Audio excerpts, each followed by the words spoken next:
I like to talk understanding and not fear. If you understand carbs, if you just have a basic understanding of food, you don't need to fear it. And then you know how it applies to you and the best approaches for it. Now, when it comes to carbs, the two main things is the amount and the type. When it comes to the amount, the average person eats too much carbs. Like me as a bodybuilder, I'm trying to put on muscle. I'm trying to grow. I'm over 200 pounds. And the average person probably eats more carbs than I do. So if you are eating this much carbs that you really don't need, that's going to be an easy way that's going to cause problems down the line. And then you want to think about the types. Now, I believe the bulk of your carbs should be complex carbs. Complex carbs simply means it changes the sugar slower in the body. So it helps keep you even keel, homeostasis, which is what your body prefers to be in. But if you're someone that's eating a lot of refined grains, a lot of processed foods, a lot of sugar-based carbs, that is not useful for the body. You're going to be spiking your blood sugar. And when you spike your blood sugar, you got to spike your insulin. Insulin needs to come up and pull those carbs down, but sometimes it pulls it down too low. And then you feel tired or hungry or lethargic, and you think you need something to spike you back up. And what is something the average person goes for? Something carb based. So then they eat this again and they put their body through this cycle over and over and over again. And that can have negative ramifications down the line. So don't get too caught up in thinking carbs are bad. Understand why portion sizing is important so you're not getting too much. And always just think about the quality of food. You want high quality carbs if you're choosing to have carbs.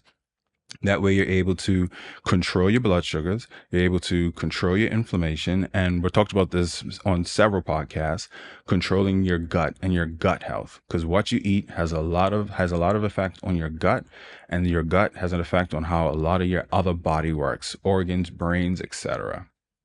So do we need carbs? I appreciate when you guys want to come up to me and tell me how much you like the podcast, but please, before you come up to me, leave a comment on the page. This what really helps grow the channel.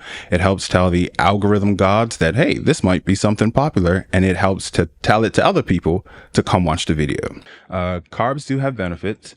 It's a preferred energy source, especially if you're doing resistance training or anything explosive like sprints. That's what your body really wants to use. The best analogy I like to say is think of your carbs like a sprinter, and think of more fat-based energy like a marathon runner. Sprints, quick, explosive. Marathon runner, steady, slow. What we do for the average person, unless you're like a construction worker, what we do, the average person walking, talking, sitting, that's more fat-based energy. But still, we think we need carbs just because, for the most part, it tastes better.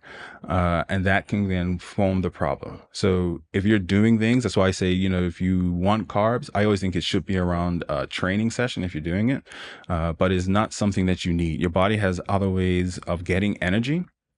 But if you are thinking of resistance training, sprinting, carbs is a much better place, more preferred energy source. It can help preserve muscle. It can help with your recovery. One of the best times to get in your carbs is after a workout. And it is another place, another opportunity for you to get in nutrients. Whether you're thinking of fiber, potassium, there's a lot of different nutrients from a lot of different types of carbs that you can use to get it in. But do we need carbs?